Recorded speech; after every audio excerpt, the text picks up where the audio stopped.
হ্যাঁ, good morning বন্ধুরা, কেমন আছো? আশা করছি সবাই ভালোই আছো। আমিও বেরিয়ে পড়েছি আবার একটা নতুন ট্রিপের উদ্দেশ্যে, মৌসুমী দ্বীপের দিকে। চলো দেখা যাক ভিডিওটা কেমন হয়।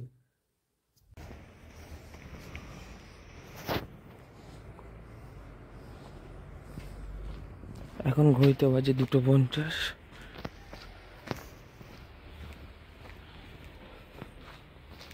আর আমিও বেরিয়ে পড়েছি আমার উদ্দেশ্যের দিকে, নতুন একটা ট্রিপে। ঘড়িতে এখন 3:02 বাজে।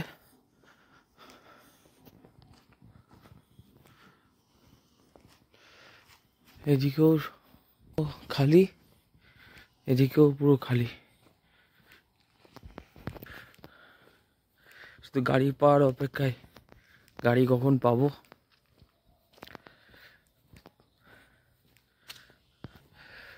যেতে থাকি, দেখা যাক।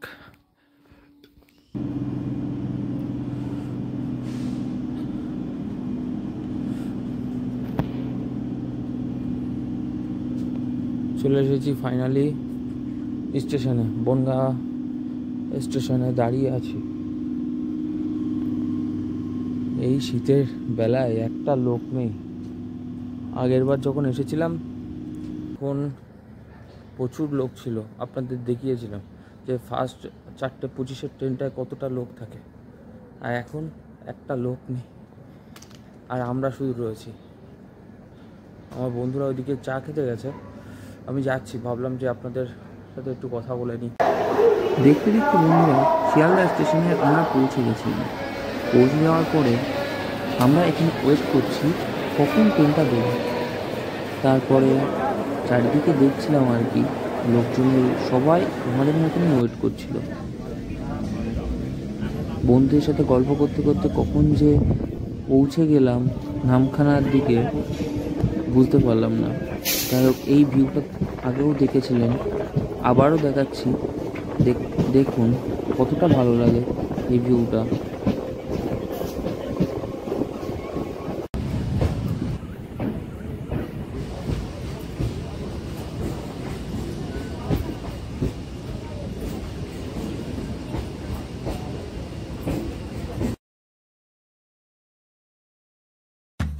স্টেশনে নেমে পরে আমরা চলে গেলাম সোজা রাস্তা ধরে, এই রাস্তা ধরে এই সোজা চলে গেলাম অটো ধরতে। কেননা আমরা শুনেছিলাম অটোতে 30 টাকা করে নেয়, ওই জন্য 30 টাকাটাই আমরা বেটার মনে করলাম। অটোতে করে আমরা সোজা যাব 10 মাইল বাজার, কারণ 10 মাইল বাজার থেকে গেলে সুবিধা হবে আমাদের।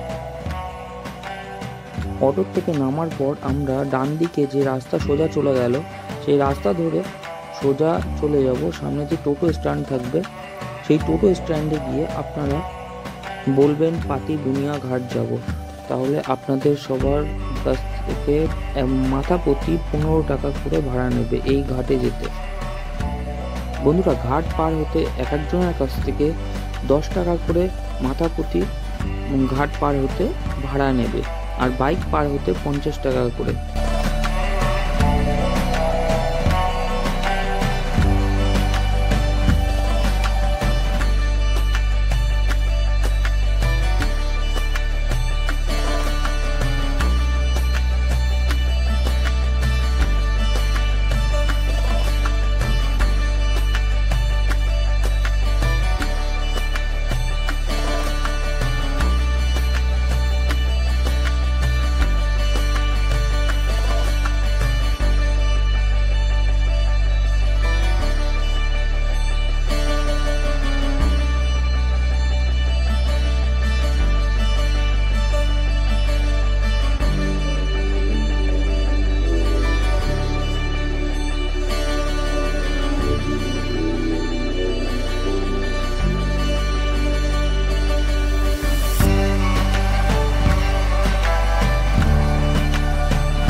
বন্ধুরা, ঘাট পার হওয়ার পরে আমরা টোটোয় উঠে গেলাম। টোটোতে করে আমাদের যে রিসর্ট বুকিং করেছিলাম সেই রিসর্ট অবধি ডাইরেক্ট নামিয়ে দেবে। এক একজনের মাথা প্রতি 30 টাকা করে ভাড়া পড়েছে। 25 টাকা করে হয়। আমরা একটা ভাড়া বেশি দেওয়ার জায়গায় 30 টাকা করে নিয়ে টোটো ছেড়ে দিয়েছিলাম। তারপর আপনাদের তো বলাই হয়নি, আমরা যে রিসর্টটা বুক করেছিলাম সেই রিসর্টটার নাম হচ্ছে বিচ ক্যান্ডি বলে একটা রিসর্ট আছে ওখানে। সেই বিচ ক্যান্ডি রিসর্টে আমরা বুকিং করেছিলাম। টোটো থেকে নেমে এই যে সামনে বিচ ক্যান্ডি রিসর্ট দেখুন, ব্যানার দেওয়া আছে। সরু রাস্তার ভেতর দিয়ে বিচ ক্যান্ডি রিসর্টের দিকে যেতে হবে।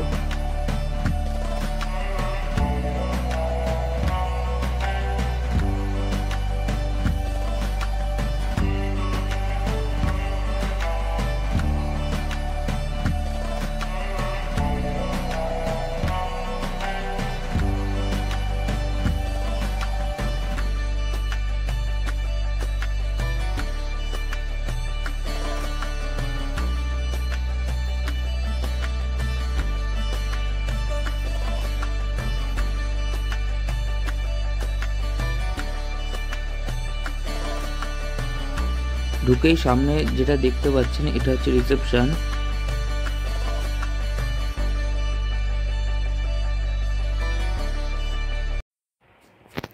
ঢুকেই ওয়েলকাম ড্রিঙ্কস আমাদের দাদা দিচ্ছে বিচ ক্যান্ডিতে। যাই হোক, ভালো লাগলো আপনাদের এখানে এসে।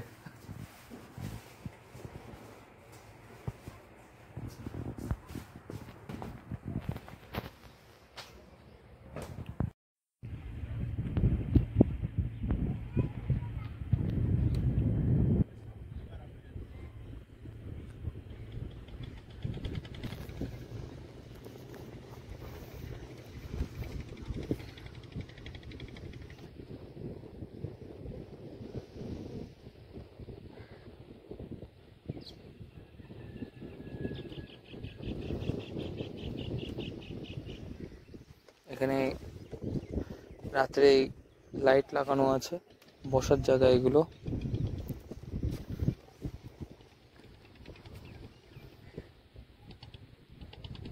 এর আগেরবার বকখালিতে এসেছিলাম, এইটা মৌসুমী দ্বীপটা শুনেছিলাম কিন্তু আসা হয়নি। এবার যাই হোক করে চলে এসেছি কোনো মতে।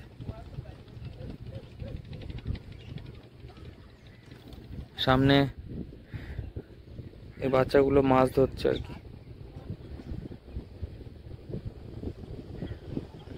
কাঁকড়া পেয়েছে, কাঁকড়া নিয়ে খেলা করছে। কাঁকড়া নিয়ে খেলা করছে।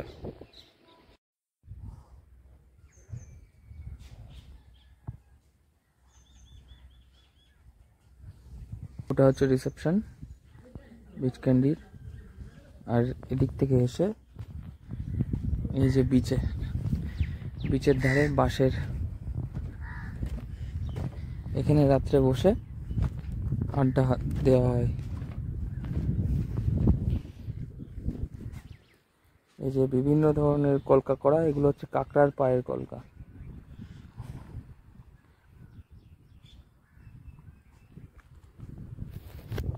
আগেরবার বকখালিতে গিয়ে কতটা ভিডিও ভালো করতে পেরেছি জানি না, এবার চেষ্টা করছি আর একটু ভালো করার, কেননা যতটা পারছি ততটা করার চেষ্টা করছি।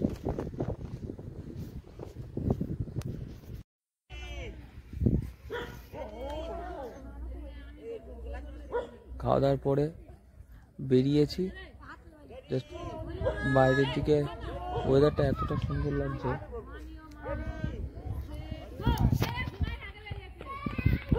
সূর্যমামা উপরে, রোদ পড়েছে ওখানে। জানি না ক্যামেরাটায় কতটা, মানে মোবাইলের ক্যামেরায় ভিডিও করছি কতটা ক্লিয়ার আসছে।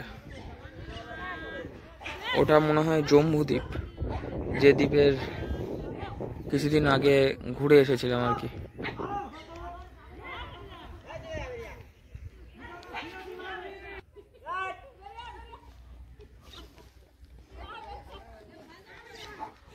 বিচ সাইড ক্যাম্প, এইটাই আমরা আছি।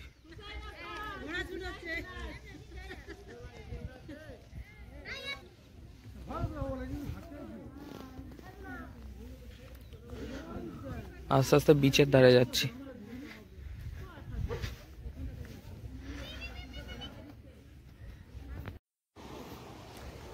হেই বন্ধুরা,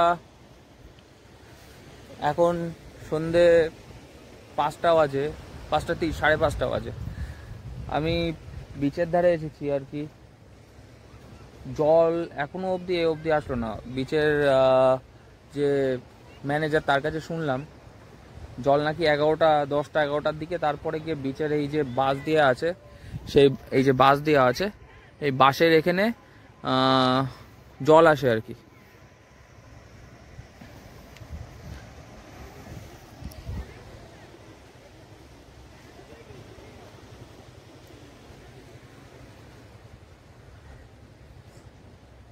যতটা ভেবেছিলাম বকখালি, এর থেকে বকখালি অনেকটাই বেটার। কেননা বকখালিতে এই জায়গাটা পুরো বালি, এই যে দেখছেন, এই যে বালি না, অতটা বালি না, কাদা। ওই দেখুন, এগুলো সব কাদা, এই যে মাটি আর কাদা, গেলে পা ঢুকে যাচ্ছে ভেতরে, বিচ্ছিরি অবস্থা। এর আগে তো এখানে জল ছিল না, ওই নৌকা পার করে তারপর জল ছিল। এই নৌকা পার করে তারপর জল ছিল। সবাই বলে যে মৌসুমী দ্বীপ, মৌসুমী আইল্যান্ডের অবস্থা এরকম, জানতাম না।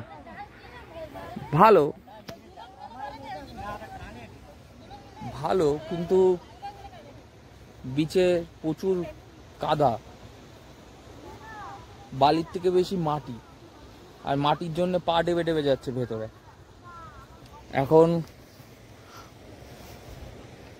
এখন ঘড়িতে 5:32। বন্ধুরা রুমে আছে, ওরা একটু আগে ছিল আমার সাথে, ওরা একটু আগে বসেছিল, কিছুক্ষণ আগে সবে রুমে গেল হাত পা ধুতে। আমার হাত পা পরিষ্কার ছিল, আমার ওই জন্যে চলে আসলাম আমি আবার এই দিকটা। বেশ ভালো লাগছে ঘুরতে। কিছুক্ষণ আগেই সানরাইজ হয়েছে।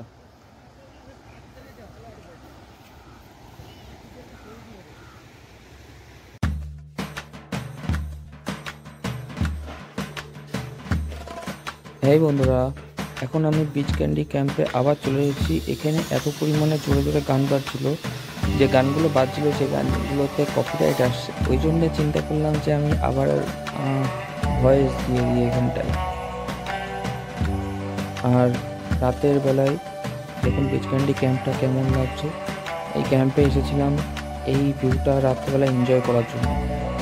দেখুন নিচে জল আর উপরে জল। এখনো অবশ্য আসেনি, এখনো সন্ধ্যে হয়েছে সবে। বন্ধুরা সব হাত পা ধুতে গেল, ওই জন্য চিন্তা করলাম যে আসি একটু ভিডিও বানাইনি এই দিকটা।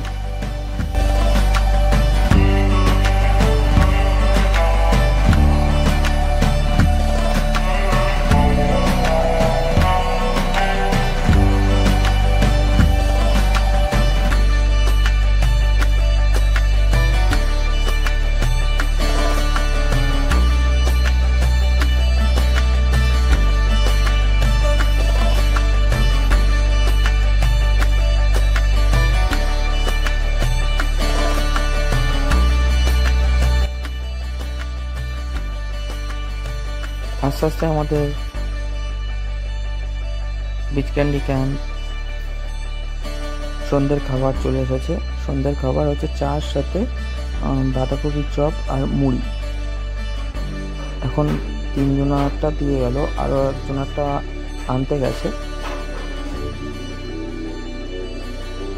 আর এই দেখুন ক্যাম্প রাত্রেবেলায় কতটা সুন্দর লাগছে। বারে বারে এইটাই দেখাচ্ছি, কারণ আসলে আপনাদের এই ভিউটার থেকে আরও ভালো ভিউ দেখতে হবে। মোবাইলে এতটা সুন্দর বোঝাতে পারছি না, তো সামনে আসলে ভালোভাবে দেখতে পারবেন আপনারা। এই দেখুন ক্যাম্প সাইট এরিয়া এগুলো।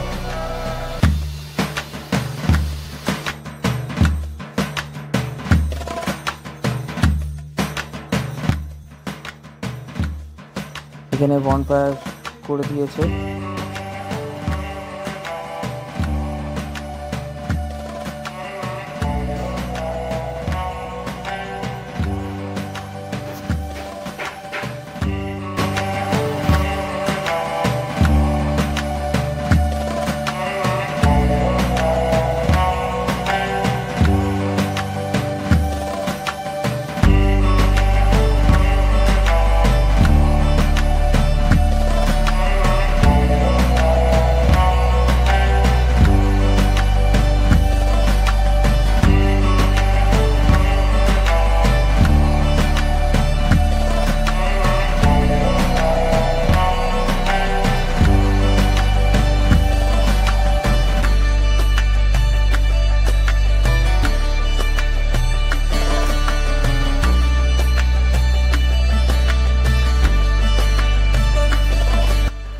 ফাইনালি বন্ধুরা সময় হয়ে গেছে বারবিকিউ বানানোর। এই যে আমাদের সামনে বারবিকিউ বানাচ্ছে।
গুড মর্নিং বন্ধুরা। সকালে সবে আমরা মানে এখন উঠলাম। ওঠার পরে সবার ফার্স্ট আমাদের কাকার নাম কি? মোহিত কাকা এসেছে রস ডেলিভারি করতে। কাকা রস কত করে নাও? বাবু যেখানে যেরকম পজিশন দেখে বিক্রি করি, তখন 10 টাকা, 15 টাকা, আবার 20 টাকা। 20 টাকা। এখন কত করে নেবা? হ্যাঁ, দামের কোনো ঠিক ঠিকানা নেই। আচ্ছা, মানে এটা বিজনেসের জায়গা, আপনারা বুঝতে পেরেছেন। এবার পজিশন অনুযায়ী, হ্যাঁ, পজিশন অনুযায়ী বিক্রি করি। যাক ভালো লাগলো। আমার ফ্রেন্ডরা বেরোলে আমরা সব একসাথে রস নেবো।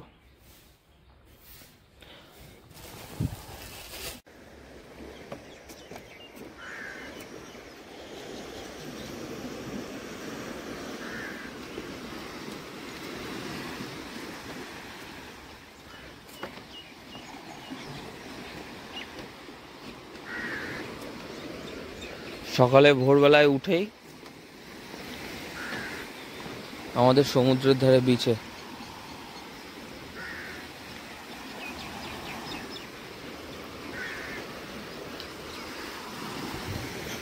জলটা এরকম জায়গায় যদি সারাদিন থাকতো বিচের ধারে একেবারে পুরো, তাহলে কতটা ভালো হতো। একটু পরে জল যখন নেমে চলে যাবে, ওই যে নৌকা আছে একটা, ওইটা আরো ওপাশে চলে যাবে, আর ওই দিকটা পুরো কাদা ভর্তি। এখন এখানে আছে, এখানে পা ভেজানো যাবে।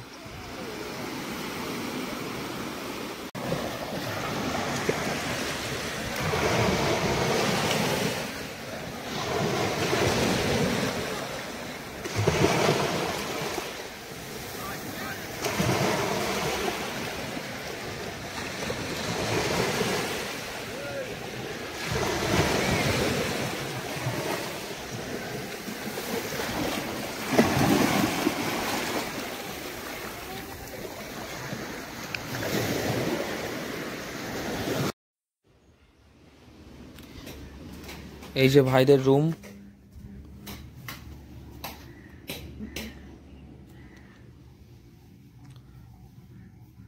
ঢুকেই এন্ট্রেন্স রুমের। ভাই রুমটার রেন্ট কত আছে? এটা 1500 টাকা আছে। আর কলের ফিচার্স আছে, তাই তো? একে রুমে বসে কল করলে যে যেটা বলবে সেটা চলে আসবে আর কি।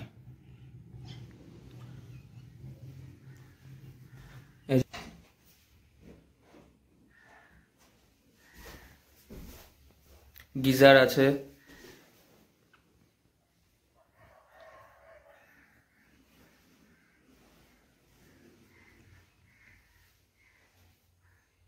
এটা হচ্ছে 1500 টাকা, আর উপরেরটা হচ্ছে 1300 টাকা। আচ্ছা, উপরের একটা রুম দেখানো যাবে? হ্যাঁ হ্যাঁ।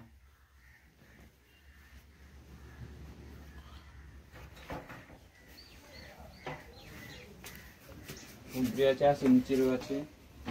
এটা বলতে সব রকম মনে 3 রকম রেট আছে।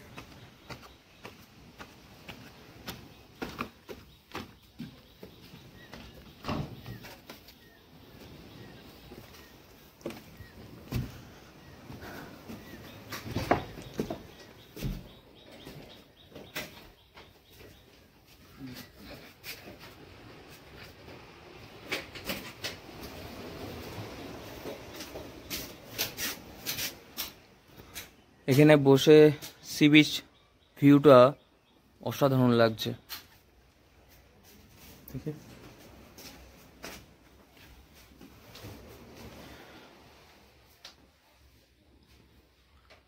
ভালোভাবে 3 জন শোয়া যায়।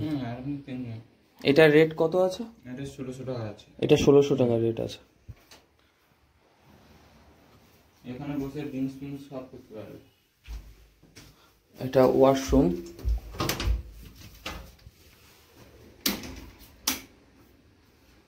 এখানে গিজার আছে,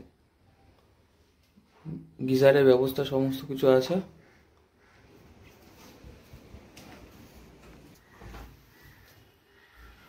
এই রুমের থেকেও ফোন কলের সিস্টেম আছে, তাই তো? সব রুমে করা আছে টোটালি। যারা পার্টির মুডে থাকবে তারা এখানে বসে পার্টি করতে পারবে।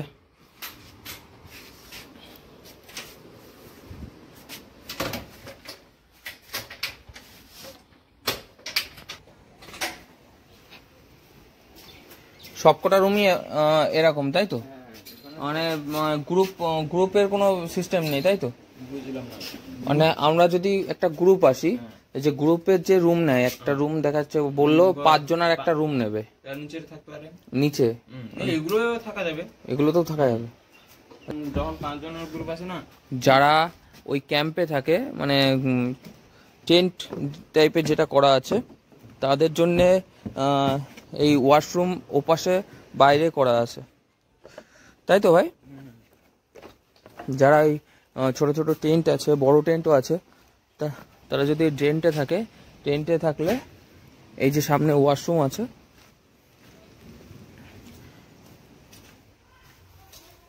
3 আর 4-এর মধ্যখান দিয়ে ওয়াশরুমটা আসলো, এই যে এপাশে ওয়াশরুম।